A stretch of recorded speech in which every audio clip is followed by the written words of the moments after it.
अस्सलाम वालेकुम दोस्तों, उम्मीद आप सब खैरियत से होंगे। आज की वीडियो में हम बजट के हवाले से डिस्कस करेंगे और बजट प्रीव्यू फिस्कल ईयर 2024 की जो रिपोर्ट है वो हम आपके साथ शेयर करेंगे। बेसिकली ये रिसर्च हाउस की तरफ से रिसर्च रिपोर्ट है जिसमें कैपिटल मार्केट के हवाले से मुख्तलिफ सेक्टर के ऊपर इसके इम्पैक्ट को डिस्कस किया गया है। तो ओवरऑल अगर हम स्टॉक एक्सचेंज पे इसका इम्पैक्ट देखें तो इनकी तरफ से, रिसर्च हाउस की तरफ से सजेशन है कि कैपिटल मार्केट ओवरऑल टेक जो है वो नेगेटिव टू न्यूट्रल है, यानी स्टॉक एक्सचेंज पे इसका जो इम्पैक्ट है वो न्यूट्रल होगा। तो दोस्तों इस वीडियो पे जो कंटेंट है वो हमारे पास है। सबसे पहले ENP से यानी एक्सप्लोरेशन एंड प्रोडक्शन सेक्टर पे क्या इसका इम्पैक्ट होगा। उसके बाद फिर हम डिस्कस करेंगे OGMCs यानी oil and gas marketing companies. फिर हम डिस्कस करेंगे फर्टिलाइजर सेक्टर को कि बजट का जो है इस सेक्टर के ऊपर क्या इम्पैक्ट पड़ेगा। फोर्थ नंबर पे दोस्तों हम डिस्कस करेंगे सीमेंट सेक्टर को इम्पैक्ट क्या होगा बजट 2024 का इस पे। और फिफ्थ नंबर पे हम डिस्कस करेंगे IT सेक्टर पे बजट 2024 का क्या इम्पैक्ट होगा। और सिक्स नंबर पे हम डिस्कस करेंगे पावर सेक्टर पे क्या इम्पैक्ट होगा, ऑटो असेंबलर सेक्टर पे क्या इसका इम्पैक्ट होगा, इसी तरह इंजीनियरिंग सेक्टर पे बजट का क्या इम्पैक्ट होगा और केमिकल सेक्टर पे क्या इम्पैक्ट होगा। जबकि 10 नंबर पे आप देखेंगे टेक्सटाइल सेक्टर पे क्या इम्पैक्ट होगा और 11 नंबर पे रियल एस्टेट पे बजट 2024 का क्या इम्पैक्ट होगा। और लास्ट में हम डिस्कस करेंगे दोस्तों बाकी जो सेक्टर्स हैं उनके ऊपर बजट 2024 का क्या इम्पैक्ट होगा।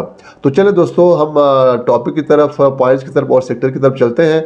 और सेक्टर की तरफ चलने से पहले जो चैनल पे नए दोस्त हैं उनसे रिक्वेस्ट है आप चैनल को लाइक करें, सब्सक्राइब करें और शेयर करें ताकि इसी तरह की वीडियोस की नोटिफिकेशन आप तक टाइम पे पहुंच सके। चलिए दोस्तों सबसे पहले हम फर्स्ट सेक्टर की तरफ चलते हैं, दैट इज ENPs यानी एक्सप्लोरेशन एंड प्रोडक्शन सेक्टर। तो दोस्तों हम यहाँ पे डिस्कस करेंगे कि जो ENPs है इस सेक्टर के ऊपर बजट का क्या इम्पैक्ट होगा। तो सब पहला जो पॉइंट है जो बजट में अनाउंस हुआ है, increase in super tax rate to 10%, यानी 10% सुपर टैक्स को जो है इन्होंने बरकरार रखा है। तो tax rate on the ENP यानी इस सेक्टर पे जो सुपर टैक्स है उसको इंक्रीज किया गया है, दैट इज 33% पहले था, इसको 39% किया है। और पहले जो है 29% कॉर्पोरेट टैक्स था, इस पे फिर 10% जो है वो सुपर टैक्स जो है आयद किया गया है। तो इसका जो इम्पैक्ट है तो ये नेगेटिव इम्पैक्ट होगा ENPs के लिए। अगला पॉइंट हम देखते हैं दोस्तों, that is exemption of taxes for mining projects, यानी इस बजट में ये अनाउंस किया गया कि जो माइनिंग प्रोजेक्ट्स है उस पर टैक्स जो है वो एग्जाम किया गया है। तो इसके मुताबिक OGDC and PPL have diversified into mining project, यानी OGDC और PPL जो है वो माइनिंग प्रोजेक्ट में ऑलरेडी इन्होंने अपने इन्वेस्टमेंट किया हुआ है, जो जैसा कि आपको मालूम है रिकॉर्डिंग माइनिंग में।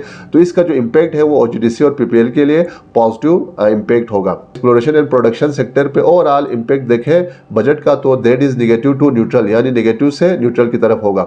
और इसमें जो ब्रोकर की तरफ से टॉपिक्स है उसमें OGDC है, PPL है और मारी पेट्रोलियम लिमिटेड, ये तीन कंपनीज जो है ब्रोकर की तरफ से टॉपिक में शामिल किया गया है।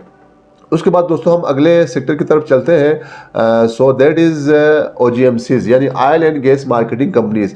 तो हम डिस्कस करेंगे oil and gas marketing companies पे बजट का क्या इम्पैक्ट होगा। तो सबसे पहला पॉइंट है जो कि हमने अभी डिस्कस किया कि increase in super tax budget में अनाउंस हुआ है, जिसकी वजह से जो है OGMCs पे जो सुपर टैक्स लगेगा तो इसकी वजह से इसका जो परसेंटेज है वो पहले 33% था, अब 39% हुआ है। तो ये एक नेगेटिव इम्पैक्ट होगा OGMCs के लिए। अगला पॉइंट जो बजट में अनाउंस हुआ है that is allocation of 11 billion rupees as subsidy to pay off remaining PDC on petrol, यानी पेट्रोल पे जो रिमेनिंग है उसको सब्सिडी जो है पे करने के लिए इन्होंने 11 अरब रुपीस का एलोकेशन किया है। और इसके मुताबिक जो है जो 11 अरब रुपीस का जो बकायजात है पेट्रोल पे, तो इसको अगर ये एज ए सब्सिडी देंगे तो ये कैश फ्लो को इंक्रीज करेगा ऑयल एंड मार्केटिंग कंपनीज की। उसके बाद जो अगला पॉइंट है बजट में जो अनाउंस हुआ है उसके मुताबिक amendment to petroleum levy ordinance, यानी पेट्रोलियम लेवी ऑर्डिनेंस इसमें अमेंडमेंट करने का कहा गया है बजट में। तो यहाँ पे आप देख सकते हैं कि इस ऑर्डिनेंस के मुताबिक जो है पेट्रोलियम डेवलपमेंट जो लाइसेंस है उसमें अमेंडमेंट किया गया है और जिसके मुताबिक गवर्नमेंट जो है किसी भी टाइम पेट्रोल के प्राइसेस में इजाफा या कमी कर सकते हैं। तो इसका जो इम्पैक्ट वो न्यूट्रल होगा। उसके बाद ओवरऑल इम्पैक्ट हम देखते हैं दोस्तों इस सेक्टर पे बजट का क्या इम्पैक्ट होगा। तो that is negative to neutral, यानी इस सेक्टर पे जो बजट का ओवरऑल जो इम्पैक्ट होगा वो नेगेटिव से न्यूट्रल होगा।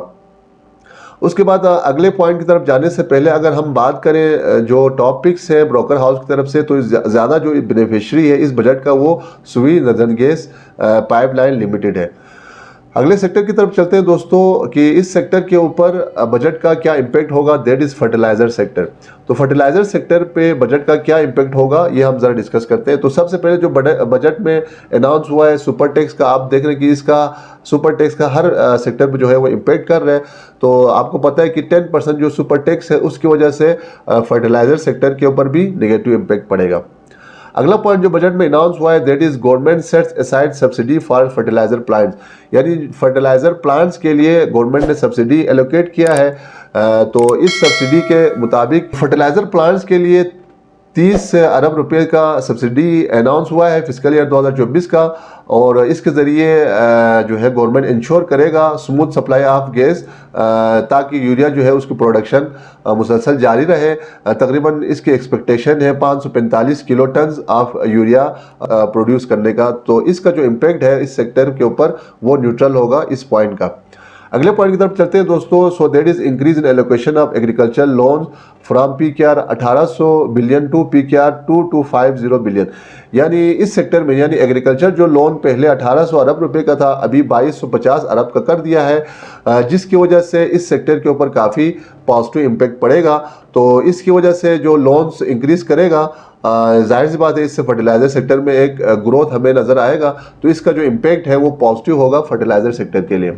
अगला पॉइंट जो बजट में अनाउंस हुआ है that is GIDC target of PKR 40 billion has been set for fiscal year 2024, यानी 2024 के लिए जीआईडीसी जो टारगेट है वो 40 अरब रुपए का सेट किया गया है। जीआईडीसी का मतलब है गैस इंफ्रास्ट्रक्चर डेवलपमेंट के लिए, यानी गैस की जो इंफ्रास्ट्रक्चर है और उसके डेवलपमेंट के लिए 30 अरब से 40 अरब का जो है ना इस दफ़ा इजाफा किया गया है फिस्कल ईयर 2024 के लिए। तो इसका जो इम्पैक्ट है इस पॉइंट का वो फर्टिलाइजर पे न्यूट्रल इम्पैक्ट होगा।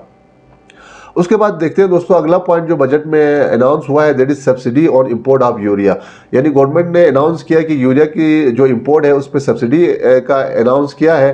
तो government has allocated 6 billion rupees, यानी गवर्नमेंट ने 6 अरब रुपीज़ का जो है एलोकेशन किया है, और इसके ज़रिए जो है गवर्नमेंट चाहता है कि 119 किलो टन एस्टिमेटेड जो है वो यूरिया प्रोडक्शन की। तो इसका जो इम्पैक्ट है वो इस सेक्टर पे यानी फर्टिलाइजर सेक्टर पे न्यूट्रल इम्पैक्ट होगा।